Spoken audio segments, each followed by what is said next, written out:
अस्सलाम वालेकुम।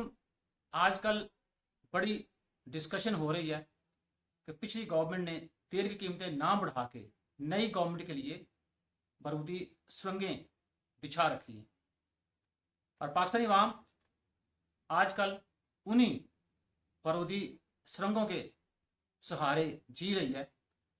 और शायद ये बारूदी सुरंगें अब बड़ी होती जाएंगी जब आज शाम को तेल की कीमतों में इजाफे का ऐलान किया जाएगा।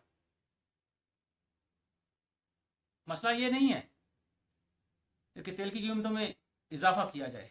मसला ये है कि हमें वो कोई ऐसे सॉल्यूशंस ढूंढने चाहिए कि एटलीस्ट दुनिया में जब कभी कोई इकोनॉमिक क्राइसिस आए तो हम इस काबिल हों कि हम उस क्राइसिस को बर्दाश्त कर सकें। जैसे कि आजकल रशिया यूक्रेन का क्राइसिस है, उसकी वजह से तेल की कीमतों में इजाफा हो रहा है और पाकिस्तान में चूँकि रुपये की कदर में भी कमी हो रही है, या इसको आम जबान में कहें कि डॉलर की कीमत में इजाफा हो रहा है, उसकी वजह से भी तेल हमें महंगा मिल रहा है।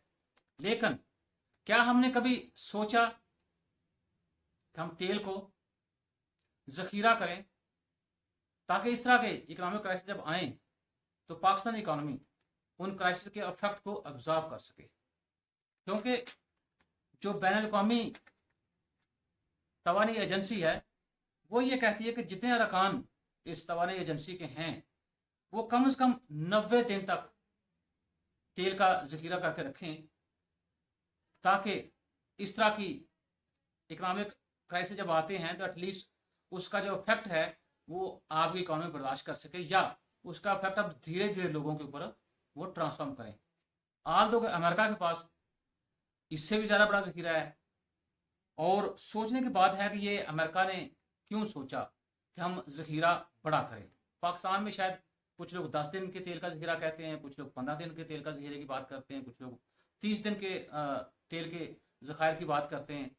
अब पता नहीं इसमें से कौन सी इंफॉर्मेशन ठीक है। लेकिन अमेरिका ने क्या किया, जब 1970s में आपको अगर याद हो तो ओपेक कंट्रीज ने तेल की प्रोडक्शन जब कम कर दी और कहा यह जाता है, ये 72-73 की बात है, उन दिनों अमेरिकन को तकरीबन पैदल अपने आप से जाना पड़ा। इस कदर तेल जो था वो महंगा हो गया। 3 यूएस डॉलर फी बैरल से 12 यूएस डॉलर फी बैरल तक कीमत उसकी चली गई थी। उसको मल्टीप्लाई आप कर लें तो आपको पता चले कितने परसेंट कीमतों में इजाफा हो गया था। तो उसके बाद अमेरिकन जो है वो साथ जुड़ के बैठे, खासकर अमेरिकन साइंटिस्ट जो थे, तो क्या किया जाए कि हम तेल के ज़खायर जो हैं उसको बढ़ा सकें या तेल को ज़ख़ीरा कर सकें, ताकि इस तरह के कभी इवेंट्स आएँ तो एटलीस्ट हमारी जो अमेरिकन अवाम है उसको वो सख्त दिन ना दोबारा देखने पड़े जो 1970s के अंदर देखे। तो फिर उसका एक हल निकला कि अमेरिका ने, जाहिर सी बात है, उसके जो साइंसदान हैं, लायक साइंसदान, उन्होंने ये कहा कि तेल को हम जखीरा कर सकते हैं नमक के जो गार हैं उसमें।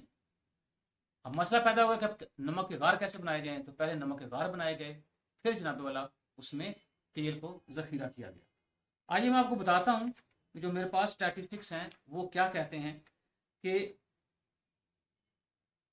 इन जखीरों में, अब वो जखीरे वो भी आपको बता दो कहाँ पे हैं, तकरीबन 70 करोड़ बैरल तेल महफूज रखने की गुंजाइश है। इसी साल 25 फरवरी तक उसमें तकरीबन 58 करोड़ बैरल तेल मौजूद था।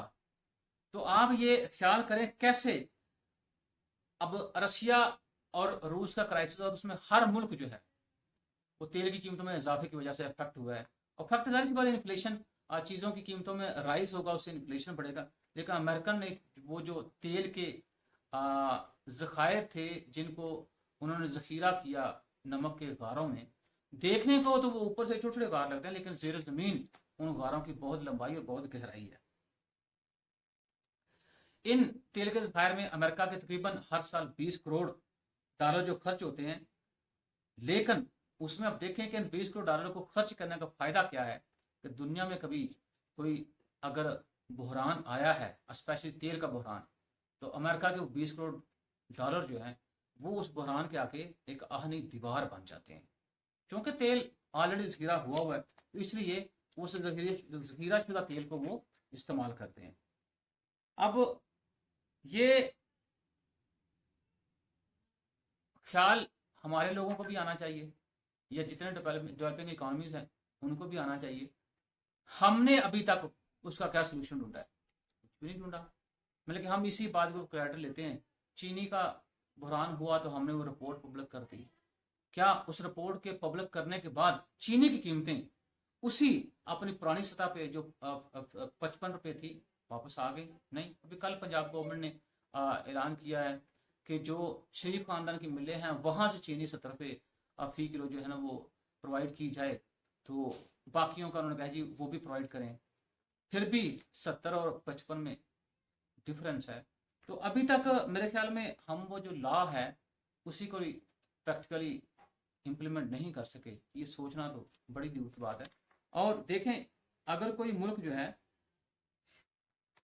वो अपने आवाम के लिए इतने बड़े बड़े फैसले, इतने बड़े बड़े डिसीजंस करते हैं, तो फिर सारी सी बात है वो मालिक जो है वहाँ पे डेमोक्रेसी मजबूत होती है। और अमेरिका ने ये तेल के ज़खायर 2 रियासतों में बनाए हैं। एक टेक्सास, टेक्सास में भी इनका जो फ्री पोर्ट है वो और विनी जैसे मकामात शामिल हैं।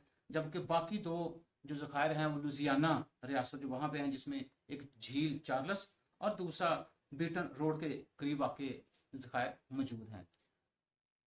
हम क्या सोच रहे हैं,